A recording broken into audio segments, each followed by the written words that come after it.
শ্রমিকদের রক্তঝরা ঘামেই দেশ চলে, অথচ তারা আজ বঞ্চিত। বরিশালে রিজভী। বরিশাল থেকে পারভেজের তথ্য ভিডিও চিত্রে থাকছে বিস্তারিত। বিএনপির সিনিয়র যুগ্ম মহাসচিব রুহুল কবির রিজভী বলেন, দেশের প্রায় ৬০ কোটি বেশি শ্রমিক জনগণের প্রতিনিয়ত অবহেলার শিকার হচ্ছেন। তারা ভোট দিয়ে সরকার গঠন করেন, অথচ নিজেরাই আজ বঞ্চিত, নির্যাতিত, অসহায়। শ্রমিকদের আয় কমেছে, অধিকার সংকুচিত হচ্ছে এবং তাদের জীবন জীবিকা হুমকির মুখে পড়ছে।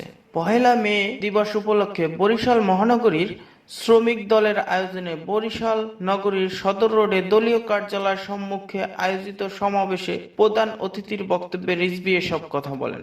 উক্ত আয়োজনে সভাপতিত্ব করেন বরিশাল মহানগরী শ্রমিক দলের আহ্বায়ক ফয়েজ আহমেদ খান। সমাবেশ শেষে এক বর্ণাঢ্য র্যালি নগরীর বিভিন্ন সড়ক প্রদক্ষিণ করেন। এ সময় রিজভী অভিযোগ করে বলেন, বিগত ১৫-১৬ বছর ধরে শেখ হাসিনার শাসনামলে শ্রমিকদের সাংগঠনিক হওয়া ও ট্রেড ইউনিয়ন করার অধিকার হরণ করা হয়েছে। অত্যাবশ্যকীয় পরিষেবা বিল ২০২৩ এর মাধ্যমে শ্রমিকদের দাবি দাওয়া করা অধিকার কেড়ে নেওয়া হয়েছে। তিনি বলেন, পোশাক শিল্পে ন্যূনতম মজুরির দাবির আন্দোলন করায় শেখ হাসিনার বাহিনীর গুলি চালিয়ে আঞ্জুমান আরা খাতুন, জালাল উদ্দিন ও রাসেল সহ অনেক শ্রমিককে হত্যা করা হয়েছে। শ্রমিকদের বঞ্চনার চিত্র তুলে ধরে তিনি আরো বলেন, গ্যাস বিদ্যুৎ সংকটের কারণে কলকারখানা বন্ধ হয়ে যাচ্ছে, হাজার হাজার শ্রমিক ছাঁটাই হচ্ছে, অনেক শ্রমিক পরিবার না খেয়ে সন্তানরা স্কুল ছাড়া হচ্ছে।